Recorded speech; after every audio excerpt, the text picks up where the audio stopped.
The 12th plenary meeting of the General Assembly is called to order.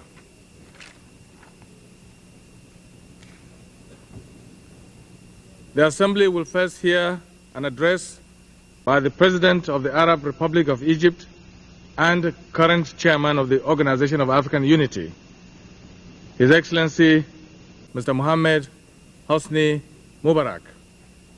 I request the Chief of Protocol to escort His Excellency the President.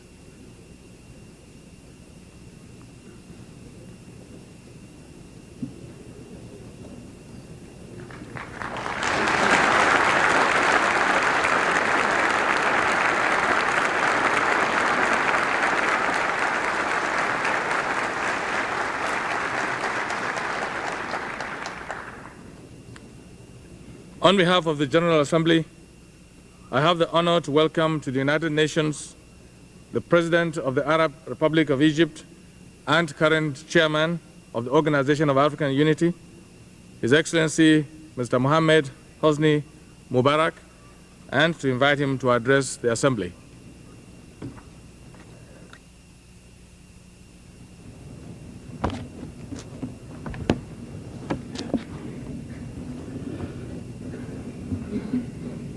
In the name of God, the Merciful, the Compassionate.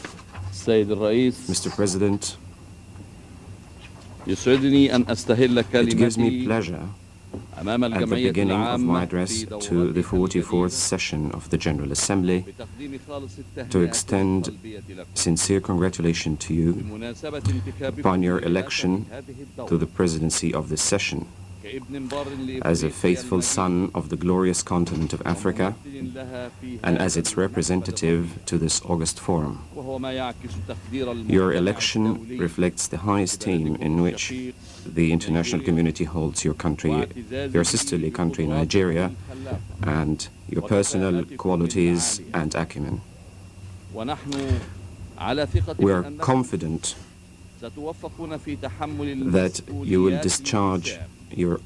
the onerous responsibilities of your high office successfully and add to the traditions established by this great organization. وأود بهذه المناسبة On this occasion, أن أشيد بالجهد الكبير I wish to pay الذي tribute بذله to your predecessor, وزير خارجية الأرجنتين السابق the former Foreign Minister of Argentina, رئاسته للدورة for his sincere efforts and wise steering of the deliberations of the 43rd session of the General Assembly. العالم في العالم الماضي Since the opening of the 43rd session last year, the world has witnessed important and drastic developments both on the international and regional levels. Such developments presage a new era of international relations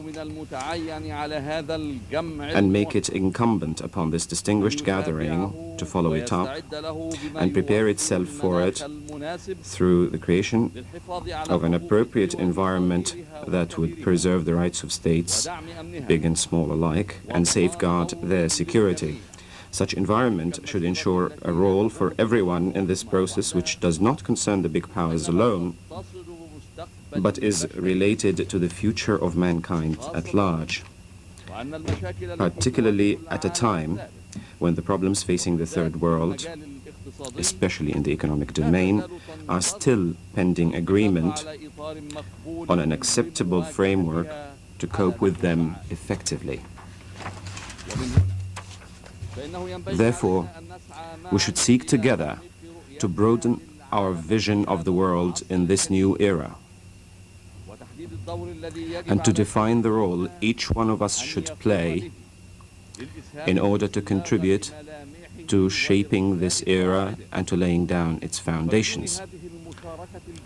Without such collective participation by the family of nations, the era of détente would remain susceptible to vacillation and retrogression, which will adversely affect our perception of the future. Mr. President, my brothers, the African heads of state or government, have conferred on me the honor of electing me chairman of the Organization of African Unity at its present session. My country and I highly cherish this confidence. Egypt was at the vanguard of the liberation movement during an important phase of world history. As ever, she is still determined to pursue the struggle until the African continent is totally liberated from racism and oppression, until it rids itself of poverty and want, and until it is enabled to tackle the serious challenges with which it is confronted, and to overcome the numerous problems impeding its drive on the path of development and progress. We firmly believe that however acute those problems and challenges may be, the African community is capable of surmounting these obstacles with strong resolve, with its rich reservoir of historic struggle and a capacity for collective action conducted on the basis of a coherent team spirit. If our first preoccupation is to tackle our domestic and regional problems and issues, we are also aware of the interrelatedness and interdependence between those problems and international conditions. Consequently, we are willing to play a primary role in laying down the framework of transformation to the new world in which dispute and controversy give way to common interests, and natural and human resources would be geared to serving the objectives of development and progress instead of those of war and destruction. A cursory glance at the challenges facing us at the African level reveals that foremost among these is the issue of confronting the policies and practices of the racist regime in South Africa. The international community is unanimous in considering these policies as the main cause of the outbreak of violence in this vital region of the continent and of the absence of political and social stability and security therein. We also have to bear in mind that what the racist government in South Africa has described as reforms are mere superficial measures of form which do not touch the substance. Moreover, they emanate from a racist outlook which aims at extending the domination of the white minority and misleading the world into believing that there are steps being taken in the right direction. If this regime were serious in its moves, it would realize that democratic dialogue with the black majority is the only course for reaching a just settlement that would restore the legitimate rights of the oppressed majority, that would safeguard the interests of all parties, and would put an end to the escalating violence in the South. Since its establishment, the United Nations has assumed a primary role in working for the independence of Namibia. Several resolutions have been adopted regarding the termination of South Africa's mandate on Namibia and the assumption by the United Nations of direct responsibility for its administration. The efforts made by the international organization were crowned with the adoption of Security Council Resolution 435 of 1978. This move was concomitant with the bitter struggle waged by the brotherly people of Namibia under SWAPO to liberate their soil and to regain their freedom.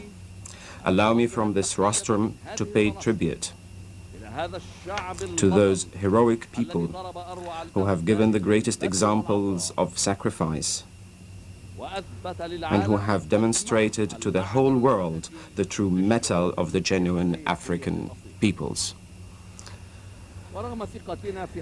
Despite our certainty of the inevitability of the victory of the Namibian people and of the success in achieving independence on the fixed date, the situation calls for much caution and vigilance vis-à-vis the attempts made by the racist minority regime to sabotage this independence and undermine it from inside, to fake the will of the voters and to intimidate them.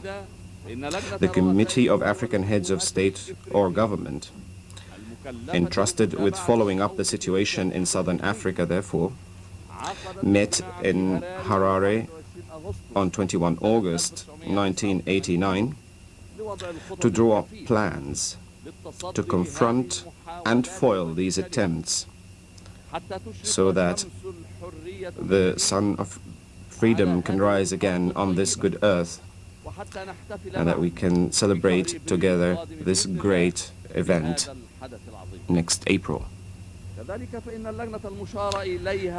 The committee also issued a declaration containing its conception of African strategy required to confront the moves by the racist regime of Pretoria. The strategy affirms the equality of rights and obligations among all peoples, irrespective of color, race, sex, or ideology. It issued an appeal inviting peace-loving forces to adopt the call for the release of political detainees and prisoners in South Africa. Such a call requires that your distinguished assembly accord it the attention and support it deserves. We cannot accept the continuation of this ignominious disgrace in the history of humanity, nor can we be lax in dealing with the destructive effects it engenders. Therefore, it is the duty of the United Nations,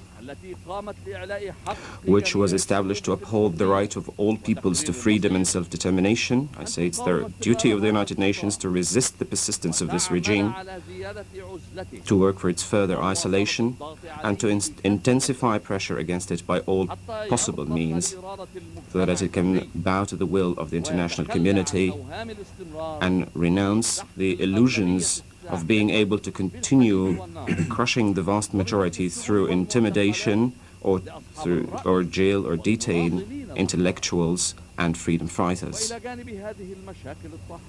Besides these crushing problems, the African countries suffer especially from the debt problem, which has assumed serious dimensions and which threatens to abort development programs and to prevent the African countries from modernizing the systems of production or acquiring advanced technology, thereby perpetuating the vicious circle which causes poverty and underdevelopment. In view of the intensity of this problem and the growing awareness of its seriousness, some countries have made praiseworthy initiatives aimed at arresting its effects and containing its complications. However, the ideas put forward are, in our view, inadequate for coping with the problem, its ramifications, and its repercussions on the economic and social conditions in various countries of the continent. Therefore, I participated with the leaders of 3 friendly developing countries, Senegal, Venezuela, and India, in proposing an initiative last July designed to reactivate the North-South dialogue and to enrich it by discussing the debt problem in its context. My colleagues, the brotherly African heads of state or government, at the recent African Summit Conference, blessed this initiative. They mandated me to make the necessary international contacts to push the dialogue forward in the hope that it would lead to the convening of the International Conference on Debt in accordance with the resolution adopted at the first extraordinary African Summit held in December 1987. There's no doubt that the problem of indebtedness is part of a larger and more comprehensive problem, namely the existing imbalances in the international economic order. These imbalances have reached proportions that can neither be overlooked nor condoned. Consequently, the 9th Summit Conference of the Non-Aligned Countries, held in Belgrade earlier this month, paid particular attention to this problem and placed it at the forefront of the movement's priorities. The participating heads of state or government, who represent more than 2/3 of the world leaders, agreed on the need to deal with this problem in a pragmatic, effective manner, given its aggravation and deterioration in recent years. This came as a result of the deterioration of the terms of trade, the decline in the primary commodity earnings, tariff and non-tariff barriers imposed on developing countries' exports, stagnation of the financial flows for investment and development, an increase of the debt burdens, and the net reverse transfer of resources. The problem for many third world countries, especially the African countries, is no longer one of growth and development, but rather one of survival in the literal sense of the term. In this context, we have to decide that world attention to the economic problems of third world countries should not be limited to providing emergency relief in cases of natural disasters or famine, but should rather go beyond that to genuine contribution to accelerating the development process.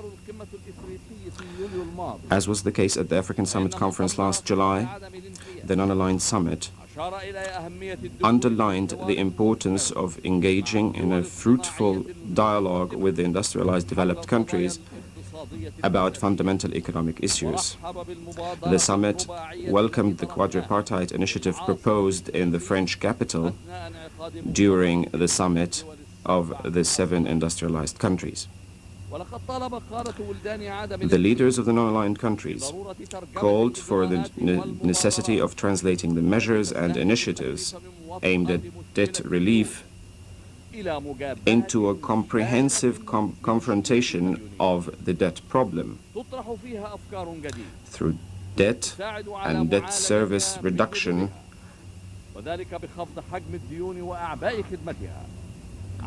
provided such comprehensive tackling embrace all categories of indebted developing countries and all types of debt, both official and commercial. The non-aligned conference paid special attention to the critical economic situation in Africa. It called on the international community to speed up the implementation of UNPAD by adopting policies conducive to accelerating growth and development in African countries. It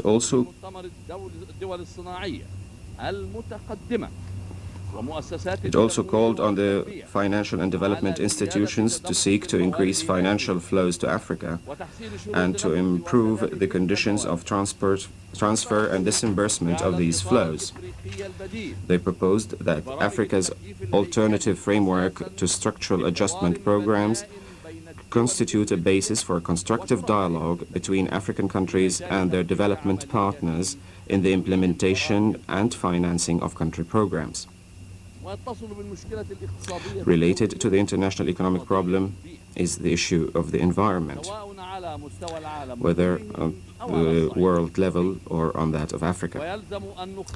In this regard, we have to state 2 basic facts. First, that African countries are the least responsible for the disruption and deterioration of the environment in comparison with the responsibility of developed countries. Secondly, that the deterioration of the environment in Africa is due mainly to poverty, and that an effective resolution of environmental problems resides in environmentally sound development, refrainment by developed countries from dumping nuclear and chemical wastes in the territories and on the shores of African countries, and in helping those countries to use clean technology. Mr. President, we have found in some of the developments on the international scene in recent years a glimmer of hope, whether those related to détente in East-West relations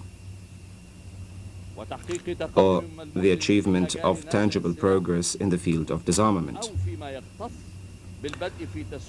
We also witnessed the onset of a settlement to a number of regional problems within a limited span of time after long years of escalation and political and military confrontation. The progress made in this context cannot be accidental. Rather, it is a direct reflection of this improvement in the international climate, because international political, economic, and strategic conditions have become so intertwined and interrelated that each affects and is affected by and interacts with the others, whatever the distance that separates between the sites of events. A scrutinizing observer can reach the conclusion that these positive developments usher in a new renaissance of all peoples of the world, characterized by dialogue between various communities towards coexistence and fruitful cooperation between East and West, North and South, between the rich and poor, after we have been engulfed by challenges and hardships and encircled by common dangers which jeopardize, which heralds a new era in the history of international relations. They are still haunted by many fears and suspicions. This is mainly due to the fact that the détente we witness at present is still largely focused on big power relations. Its positive impact has not yet fathomed the international situation in general. It has not extended in a concrete manner to the conditions in the Third World, especially economic conditions and related serious social, environmental, and political problems. It is true that the big powers have concluded significant agreements in the field of disarmament. However, we deem it important for the world to make substantial progress in the field of comprehensive disarmament everywhere. Failing that, no actual development or genuine peace can be achieved, nor can the impact of disarmament reflect on the security of third world countries or the prosperity of their peoples. Third world countries also complain that the limited progress made in settling some regional problems has not embraced other, no less important and serious issues. These may have been more crucial to security, peace, and stability in the whole world. All this leads to the necessity of involving the developing countries in the ongoing dialogue, because they are main parties to international problems. Furthermore, they possess many human capabilities and natural resources. They also have social and cultural conditions which should be taken into account when examining major international issues. For example, no one can question the call for respect of human rights. We all share the belief in the right of the individual to a free, dignified life, and his right to contribute to the formulation of the political and economic options of his country. However, we in the Third World see another premise for this issue, namely that human rights are adversely affected by hunger, poverty, and fear, by the unjust conditions of international trade, let alone foreign occupation of some of the territories of developing countries, and the practice of a racist and exploitative policy against their citizens and their interests. Consequently, we insist on linking human rights, as generally defined, with the rights of peoples to freedom, progress, and self-determination.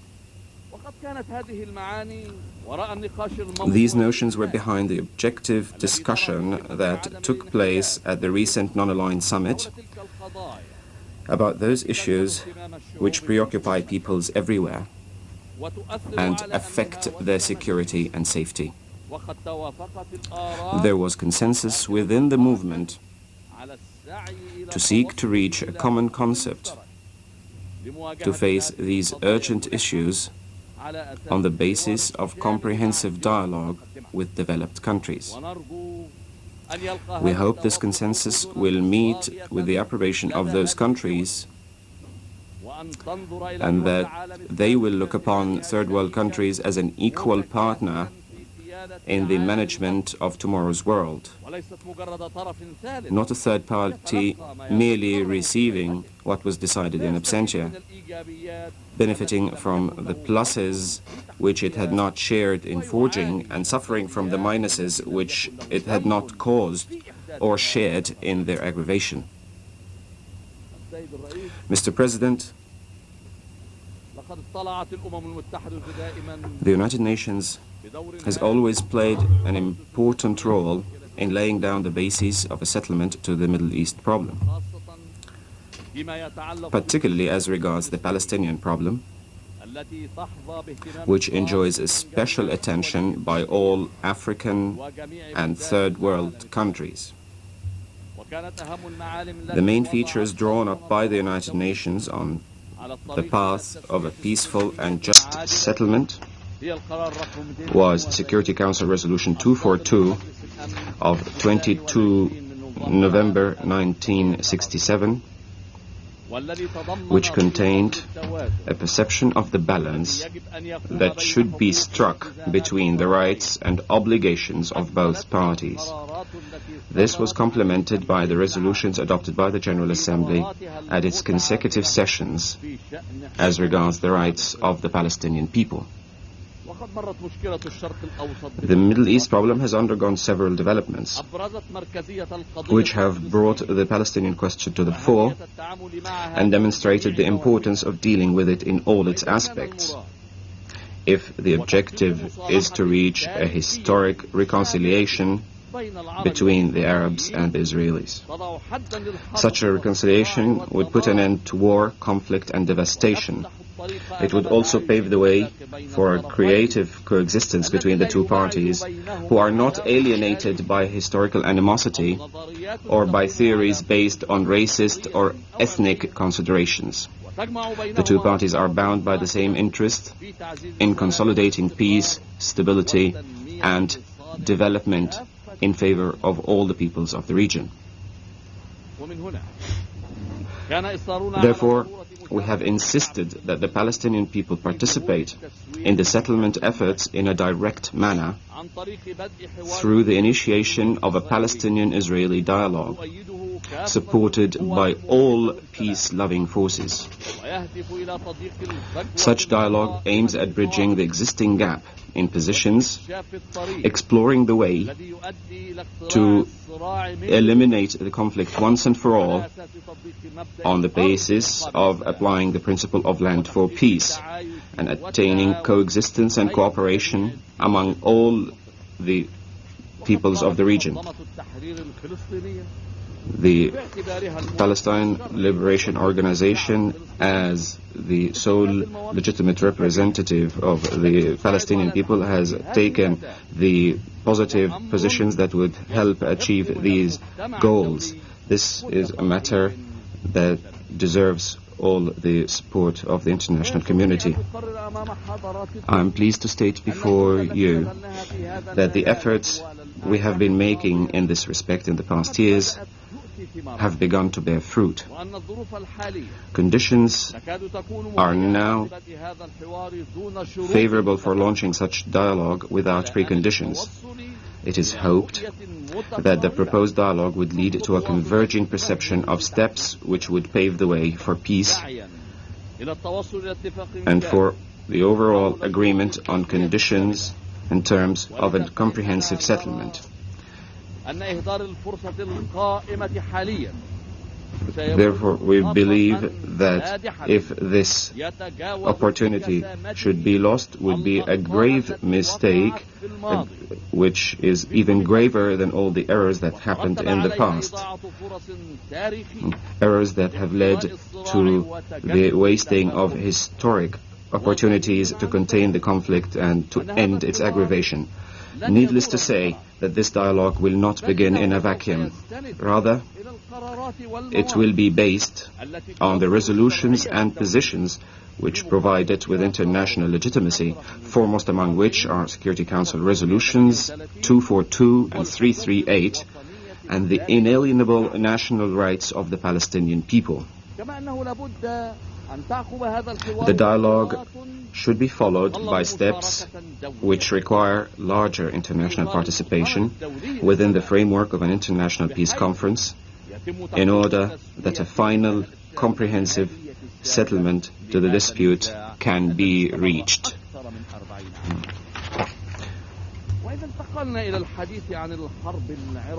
As far as the Iran-Iraq war is concerned,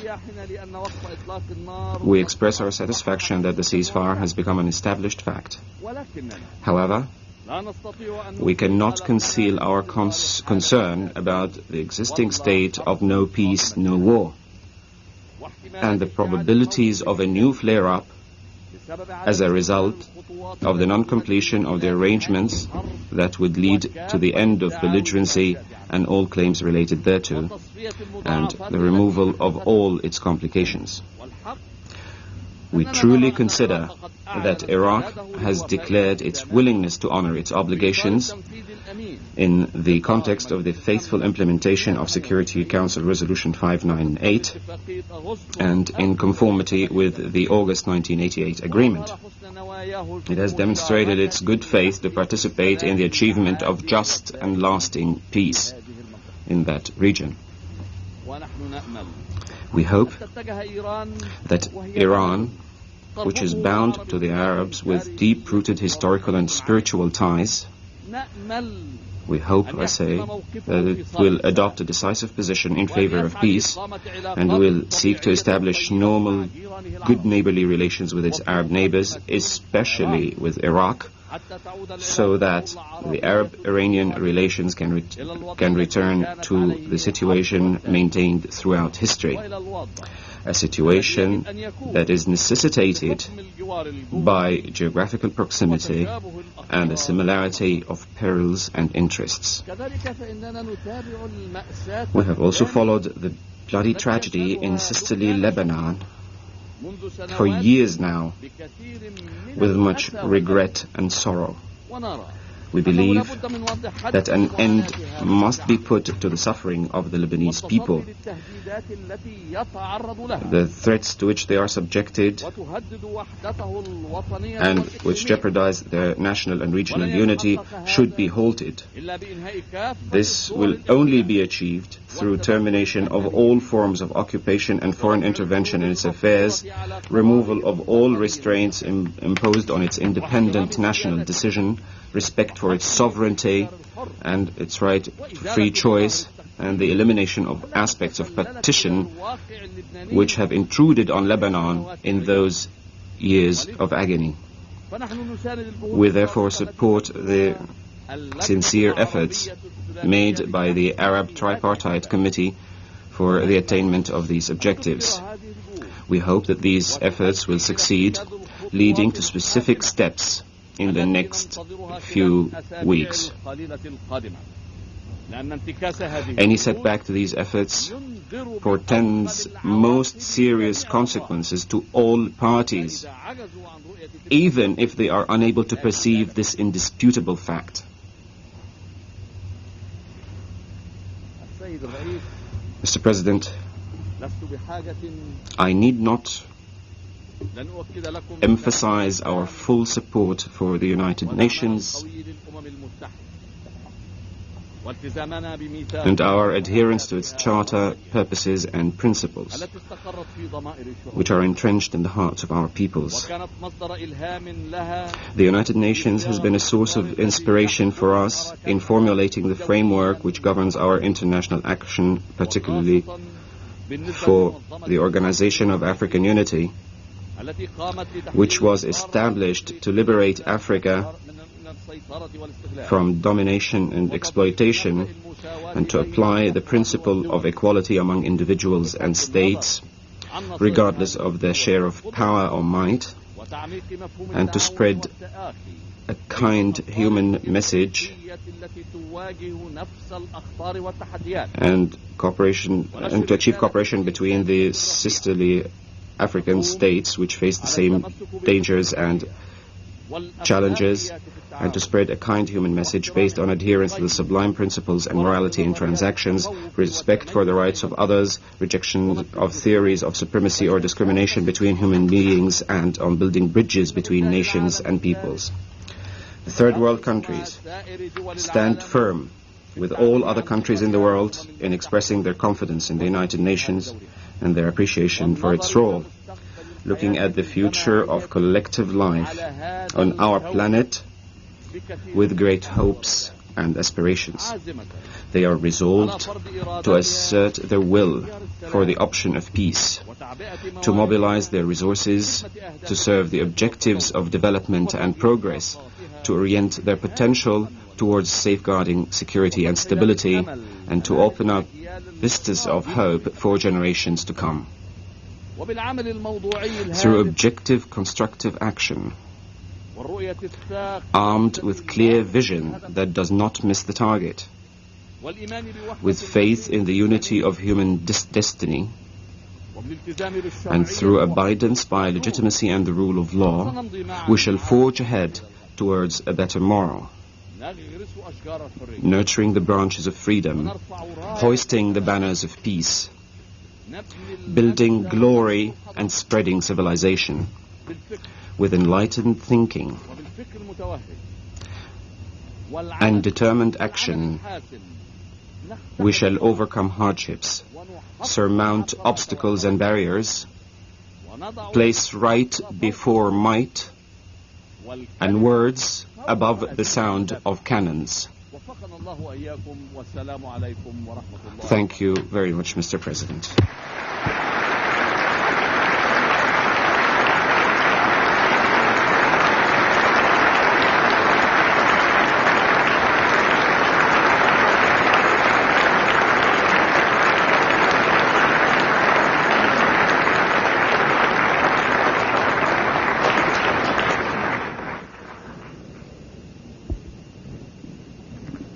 On behalf of the General Assembly, I wish to thank the President of the Arab Republic of Egypt and current Chairman of the Organization of African Unity for the important statement he has just made.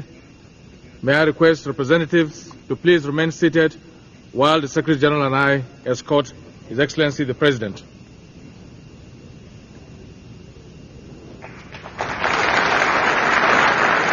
That concludes this address.